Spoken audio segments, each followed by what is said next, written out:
नमस्कार. मी प्राध्यापक डॉक्टर सतीश कदम. आपण पाहतात गाळीव इतिहास. आजचा आपला विषय आहे औरंगजेबाने संताजी घोरपड्यांचे शीर किंवा डोके दक्षिणेतील सर्व प्रमुख शहरामध्ये त्या ठिकाणी मिरवले होते.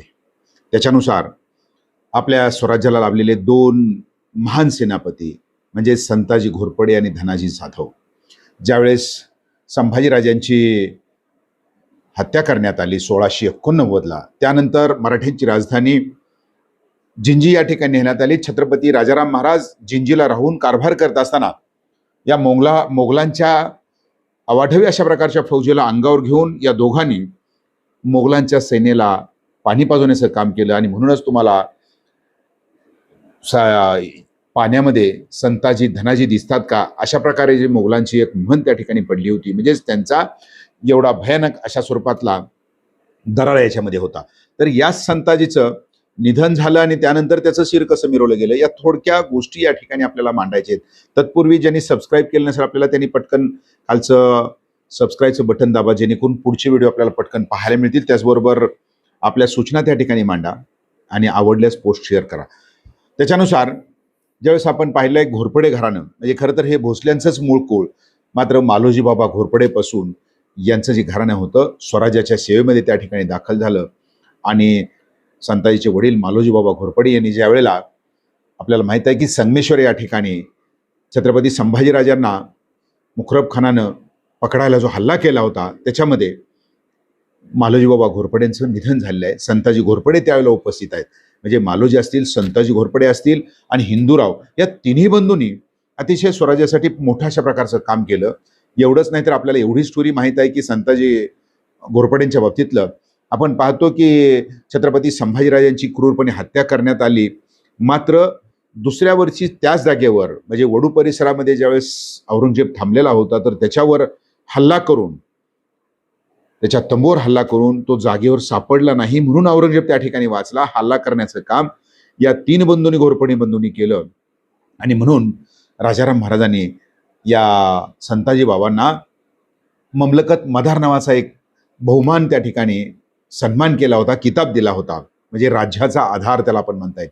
आणि मग आपण पाहिलं की ज्यावेळेला जिंजीहून हा कारभार चालला लागला स्वराज्याचा, त्यावेळेला या संताजीमुळं सर्जा खान असेल, कासिम खान असेल, खान जादा खान आहे, हिम्मत खान असेल, जुल्फिकार खान आहे, गाजीउद्दीन खान, फिरोज जंग, असे भले भले सरदार त्या ठिकाणी त्यांनी अंगावर घेतले होते. किंबहुना संताजीचं नाव ऐकताच त्यांना घाबरत सुटायचं. संताजी आणि धनाजी या स्वराज्याचे आधार होते. मात्र यांच्यामध्ये ज्यावेळेस राजकारण सुरुवात झालं, रामचंद्रपंत अमात्य आणि धनाजी जाधव या दोघांनी छत्रपतींच्या बाजूने त्या ठिकाणी कान भरायला सुरुवात केली. साहजिकच आहे, संताजी घोरपडे बाजूला पडले आणि या असणाऱ्या छत्रपती आणि संताजी यांच्यामध्ये वितुष्ट यायला लागलं. एवढंच नाही तर हे वितुष्ट एवढं टोकाला पोचलं की छत्रपती राजाराम महाराज आणि धनाजीची जी फौज होती, तर ती संयुक्त फौज संताजीच्या त्या ठिकाणी बंदोबस्त करण्याकरता त्यांच्यावर धावून गेली. तर अशा वेळेला कांचीपुरम जवळचं असणारं आयवारकुटी या ठिकाणी या संयुक्त फौज आणि धनाजी जाधव यांच्यामध्ये लढाई झाली. आश्चर्य वाटेल आपल्याला, सेनापती संताजी बाबांनी या छत्रपतींच्या फौजेचा, धनाजी जाधवांच्या फौजेचा धुव्वा उडवलेला आहे. मात्र त्यानंतर संताजी बाबा जे होते, आपले हात बांधले, छत्रपती पुढे गेले, गुडघे टेकून त्यांना सांगितलं की माझ्या मनात काही नाही आहे, तुमच्या मांडीवर मी बसावे, माझ्या मांडीवर तुम्ही बसावे, आपण दूधभात करावा, खावा आणि स्वराज्याची सेवा करावी. एवढा पवित्र अशा प्रकारच्या मनाचा संताजी बाबा. मात्र छत्रपतीच्या मनातील जो काही दुराग्रह झाला होता, मन कलुषित झालं होतं, ते काही दूर झालं नाही. आणि त्यामुळं 1695-96ला ही घटनेला सुरुवात झाली आणि पाहता पाहता हे वितुष्ट वाढत गेलं.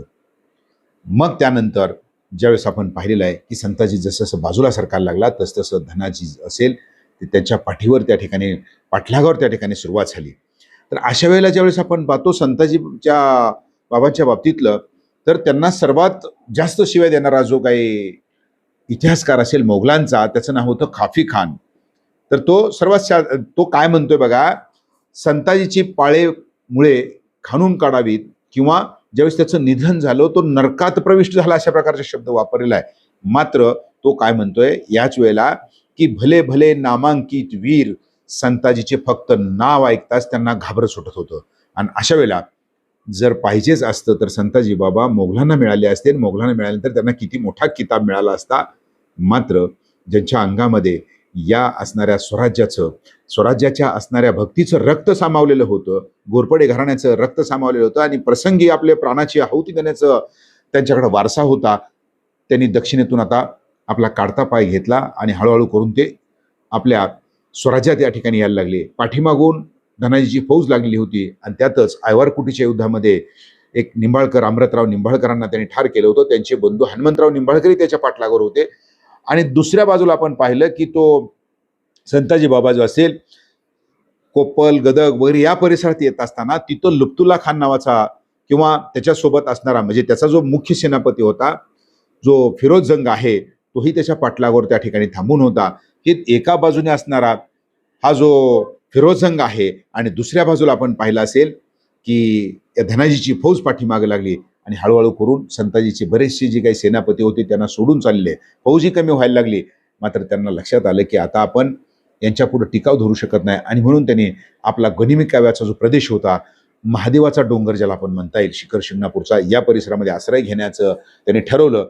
आणि पाटलागावर असणारा हनुमंतराव निंबाळकर, माळशिरसच्या बाजूला असणारं दहीगाव या ठिकाणी यांच्यामध्ये शेवटची लढाई झाली. त्याच्यामध्ये त्यांचा पराभव झाला आणि मग आपण आता आश्रय घेतला पाहिजे आणि म्हणून मान जो काही परिसर आहे तिथं असणारा महादेवाचा डोंगर आणि तिथं कारखेल नावाचं गाव आहे, तिथल्या असणाऱ्या जंगलामध्ये आश्रय घेतला. एक छोटासा वडा वाहतोय आणि तिथं करवंदीची, बोरीची झाडं मोठ्या प्रमाणात त्या ठिकाणी होती आणि त्या वड्याच्या काठावर 2 छोट्याशा गुहा आहेत. तिथं त्यांनी आश्रय घेतलेला आहे. लवकर कोणाला कळत नाहीये.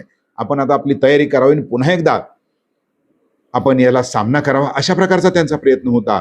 मात्र फंद फितुरी या मराठ्यांना लागलेला शाप होता आणि अशा वेळेला ज्यावेळेस ती दबा धरून त्या ठिकाणी बसलेले आहेत, नागोजी मानेची फौज असेल, हनुमंतराव निंबाळकरांची फौज असेल, तर या फौजेनं दबा धरून असलेल्या जे सेनापती संताजी बाबा घोरपडे आहेत, तर तिथं सकाळची वेळ आहे, सूर्योदय होतोय आणि या महादेवाला मानणारा हा जो वर्ग होता, तर सकाळच्या वेळेला देवाला अर्ध देणे ज्याला आपण म्हणता येईल, म्हणजे पाणी असं सोडून, तर अशा वेळेला डोळे झाकले असताना दगा फटक्यानं या आपल्याच माणसाने या संताजी बाबांची जी काही गर्दन असेल ती त्या ठिकाणी त्याला कलम करून टाकलं. शिरच्छेद त्या ठिकाणी करण्यात आला.